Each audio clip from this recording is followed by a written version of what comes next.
വരുന്ന കുട്ടികൾ ശരിക്കും എന്താ പറയുക നന്നായിട്ട് അവർക്ക് ടാലി അറിയാം. അവർ നല്ല ഡെഡിക്കേറ്റഡ് ആണ്. കാരണം നമ്മളൊരു വർക്ക് ഏൽപ്പിച്ചു കഴിഞ്ഞാൽ വളരെ ടൈം ബേസിന് ഒരു കറക്റ്റ് ഒരു ടൈം സ്പാനകത്ത് തന്നെ അവരത് കറക്റ്റ് ഇത് ചെയ്തു തരുന്നുണ്ട്.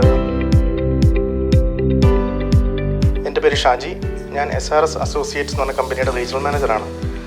ഞങ്ങളുടെ എല്ലാ റിക്വയർമെൻറ്റ്സിനും വേണ്ടി സ്റ്റാഫ് റിക്വയർമെൻറ്റ്സിന് ഞങ്ങൾ കോൺടാക്ട് ചെയ്യുന്നത് ഫിൻപ്രൂവിനെയാണ്. അവർ നമുക്ക് ഒരുപാട് സ്റ്റാഫിനെ തന്നിട്ടുണ്ട്. എല്ലാവരും നന്നായിട്ട് വർക്ക് ചെയ്യുന്നുണ്ട്. അവരിപ്പോൾ റീസെൻ്റ്ലി തന്ന അഭിരാമി എന്ന് പറഞ്ഞൊരു സ്റ്റാഫുണ്ട്. അവർ നല്ല പെർഫോമൻസാണ് നമുക്ക് വേണ്ടി ഇപ്പോൾ ഇത് ചെയ്യുന്നത്. പിന്നെ ഇനിയിപ്പോൾ അപ്കമിങ് നമുക്ക് കുറേ റിക്വയർമെൻറ്റ്സ് വരുന്നുണ്ട്. നമ്മൾ അവരെ തന്നെയാണ് നമ്മൾ കോൺടാക്ട് ചെയ്യാൻ വേണ്ടി പ്ലാൻ ചെയ്യുന്നത്. കാരണം അവരുടെ റെസ്പോൺസ് വരുന്ന കുട്ടികൾ ശരിക്കും എന്താ പറയുക നന്നായിട്ട് അവർക്ക് ടാലി അറിയാം. അവർ നല്ല ഡെഡിക്കേറ്റഡ് ആണ്. കാരണം നമ്മളൊരു വർക്ക് ഏൽപ്പിച്ചു കഴിഞ്ഞാൽ വളരെ ടൈം ബേസിന് ഒരു കറക്റ്റ് ഒരു ടൈം സ്പാനകത്ത് തന്നെ അവരത് കറക്റ്റ് ഇത് ചെയ്തു തരുന്നുണ്ട്. അവർക്ക് എനിക്ക് തോന്നുന്നു അങ്ങനെ ഒരു ട്രെയിനിങ് കൂടി അവർ കൊടുക്കുന്നുണ്ടോ തോന്നുന്നു. കാരണം കൊടുക്കുന്ന ജോലികൾ ഒരു കറക്റ്റ് ടൈം സ്പാനകത്ത് തന്നെ നമുക്ക് ചെയ്തു തരുന്നുണ്ട് അവിടുന്ന് വരുന്ന എല്ലാ സ്റ്റാഫുകളും. അതുകൊണ്ട് ഞാൻ ശരിക്കും നന്ദി പറയാണ് ഫിൻപ്രൂവിനോട് ഈ നല്ല സ്റ്റാഫുകൾ പ്രൊവൈഡ് ചെയ്തതിന്.